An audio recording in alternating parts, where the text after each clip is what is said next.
students, in our previous class we started the beginning of the revolution. Which revolution? French revolution. यार अपन कहाँ तक पढ़ चुके थे कि जो थर्ड स्टेट के जो पीपल थे, they raised their voice against the monarch, they raised their voice against the feudal system, they raised their voice against the Louis XVI. And why they raised their voice?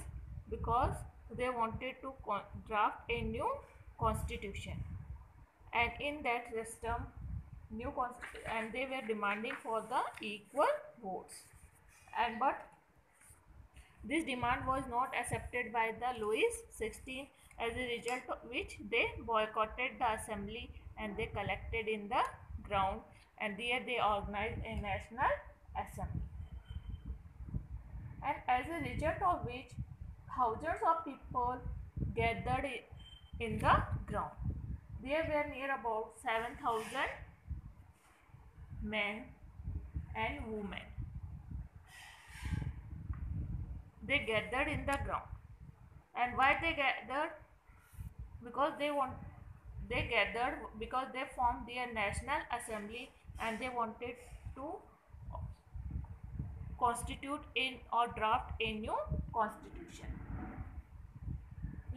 That time the Paris was in turmoil. Turmoil का मतलब क्या है? अस्थिर था. Paris में, France में उस समय अस्थिर था, यानी कुछ भी चीज़ स्थिर नहीं थी. क्यों नहीं थी? क्योंकि जो थर्ड स्टेट है वो उसके खिलाफ हो गए थे राजा के, और राजा जो था वो अपना चेंज नहीं करना चाहता था.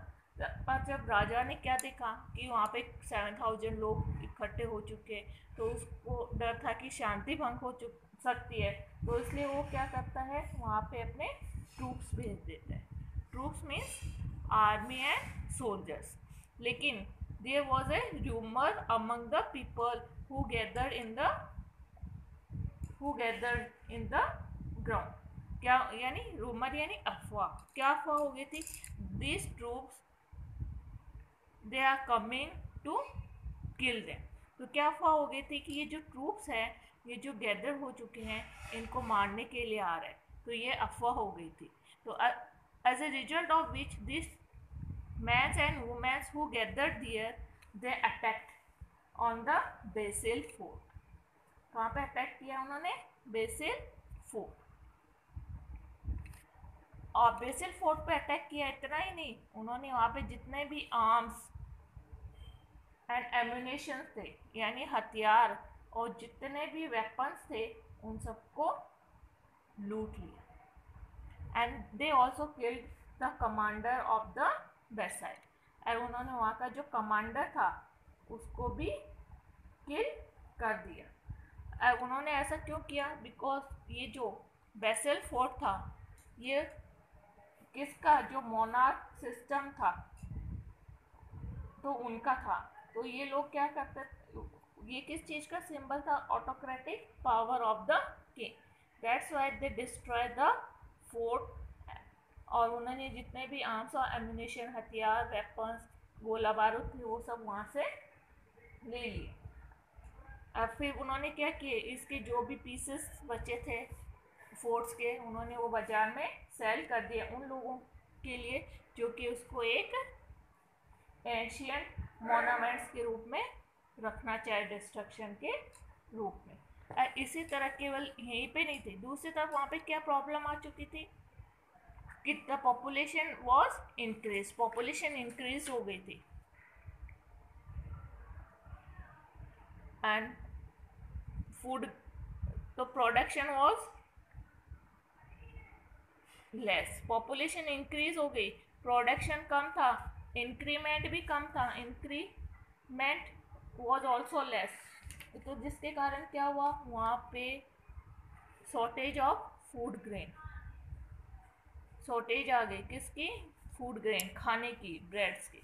तो वहाँ पे खाने की कमी हो गई. तो जो लोग, कुछ लोग तो ऐसे थे जिन्होंने स्टोर कर लिया ताकि आगे पता नहीं और ज़्यादा शॉर्टेज आए तो यूज़ हो जाएगी, इसलिए वहाँ पे चारों तरफ खाने की भी कमी हो गई. इसके कारण इन लोगों ने भी क्या किया? They also raise their voice against the king. तो इस तरह सभी लोग जो थर्ड एस्टेट के थे वो सब राजा के खिलाफ हो गए. तो that time Louis 16 he realise that the situation could be worst. तो उसने क्या किया, he accepted the national assembly of the third estate. तो उसने जो नेशनल असेंबली बनाई वाली थी किसके द्वारा, थर्ड एस्टेट के द्वारा, वो उन्होंने एक्सेप्ट कर ली. और क्या क्या एक्सेप्ट, क्या क्या राजा ने, किंग ने एक्सेप्ट किया, किंग ने एक्सेप्ट क्या क्या किया, he accepted the national assembly. राजा ने क्या क्या एक्सेप्ट कर लिया, he accepted the national assembly and national assembly को ही नहीं, he also accepted the constitution which was drafted, which was prepared by the national assembly. तो अभी इस कॉन्स्टिट्यूशन में क्या था, they ended the feudal system,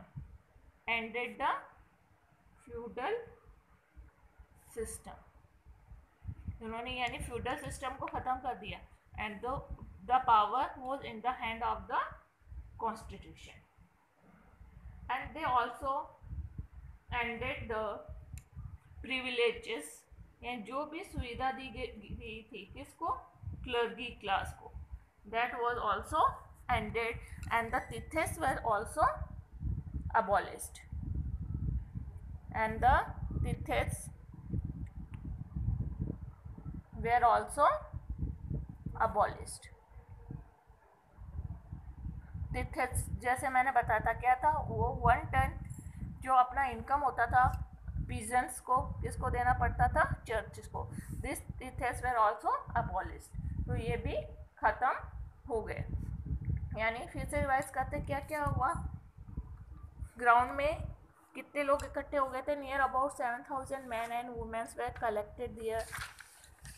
तो यहाँ पे यानी बहुत ज़्यादा लोग इकट्ठे हो जाते हैं. तो राजा को क्या भय होता है कि अशांति हो सकती है, विद्रोह कर सकते हैं, इसलिए वो अपनी सेना कहाँ पे भेज देता है, वहाँ पे ग्राउंड में भेज देता है. लेकिन वहाँ पे जो लोग इकट्ठे हुए वाले रहते हैं तो उनको क्या हो जाती है, गलत अफवाह हो जाती है. A rumor was spread. Then what was result? They were thinking that these soldiers were coming to crush them, to kill them. As a result of which, these men and women who were gathered in the ground, they attacked on the Versailles fort, and they collected all the arms and ammunition from the Versailles court, and the commander was also killed. So in this way there was a revolution against the king. And on the other side there was also a revolution from the peasants, from the lower class peoples, from the poor peoples, because they were increase in the population and the production was less, increment was also less, and there was the shortage of the food grain. As a result of which these people, they also raised their voice against the Louis XVI.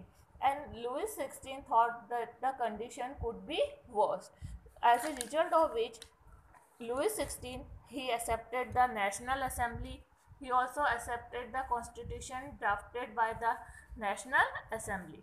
And in that constitution, what were the amendments? क्या क्या amendment थे? The feudal system was ended, and whatever the privileges were given to the clergy classes, that were also ended, and the tithes, they were also abolished. So this was the beginning of the revolution.